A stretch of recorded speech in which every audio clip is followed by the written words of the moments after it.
ChefShot21 here. Thanks for coming back in. This video we are going to be getting the center section, the differential, out on this TTB front end on this Ranger.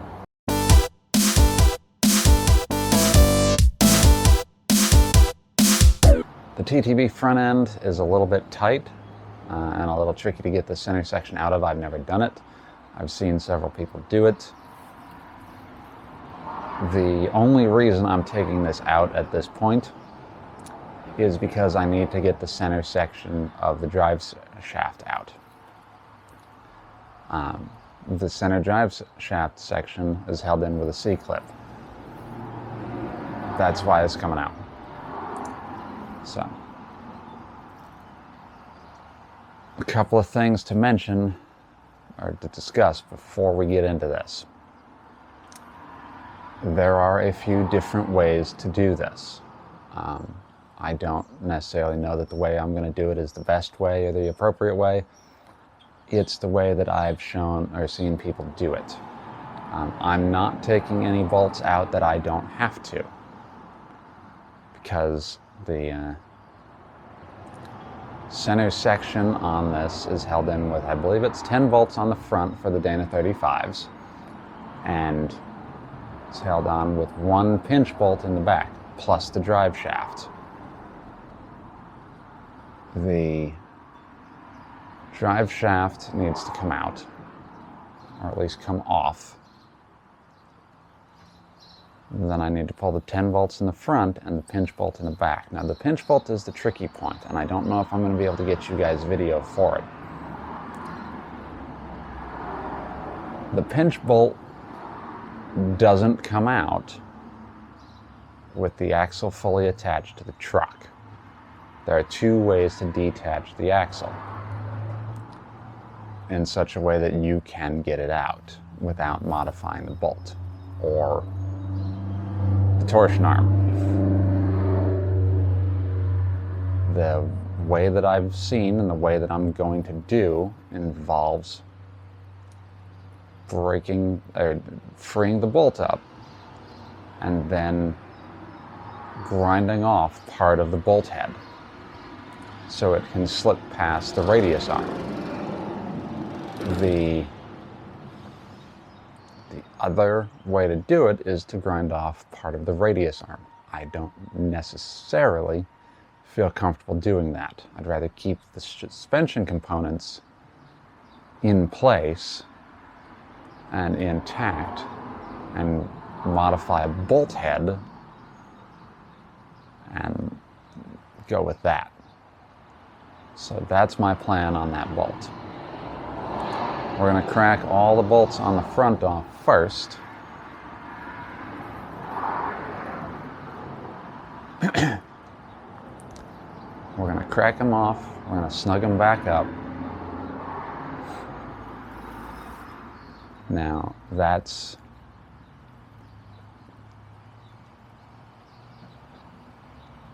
the plan anyway. So we'll get to it. I'll get you set up hopefully in such a way that I can get in there. We'll get the jack stands reshelved, then we'll come back at that point. So give me a few minutes and we'll be back. Okay, so we are under here now. So I'm going to pop the drain or the fill plug just to make sure it still works. It sucks to get one of these off and then have to mess with this.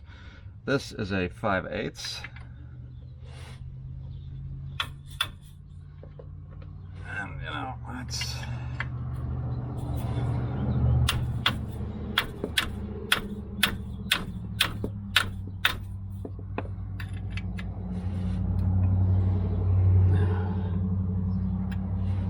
that may not work. The mounting bolts I thought were 9/16, but they also appear to be 5/8.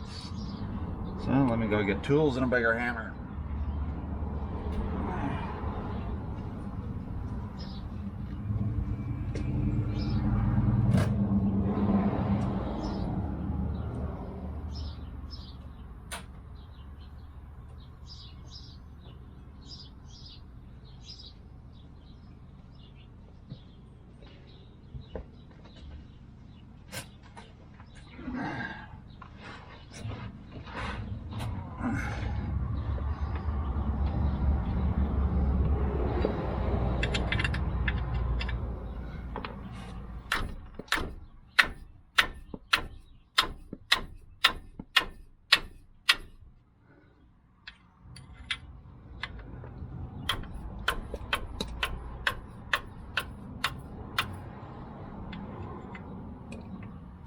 Okay, that's cracked free now.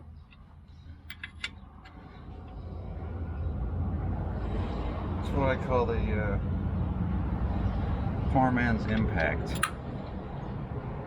Not really a poor man's impact, it's a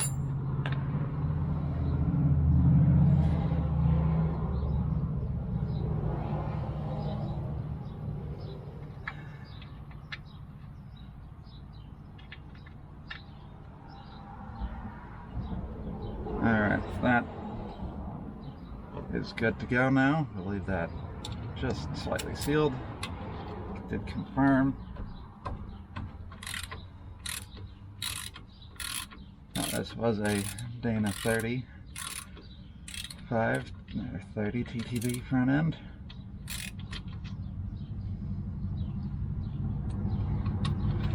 It does appear that someone's been in here.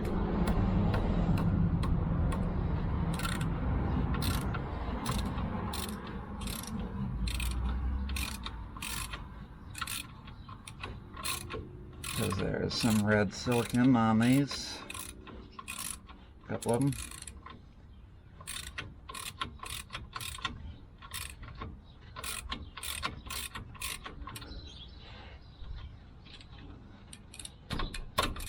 The reason it was a point of question is because they make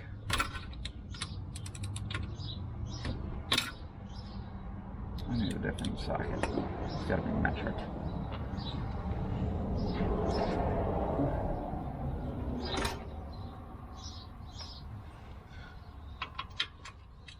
$15 mil, that's what it is. Okay. Weird mix of metric.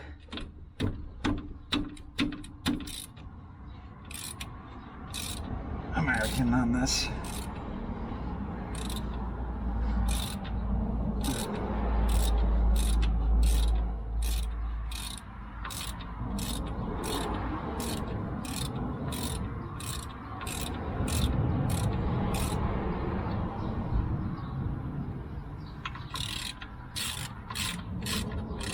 I'm gonna break all these free and then we'll come back.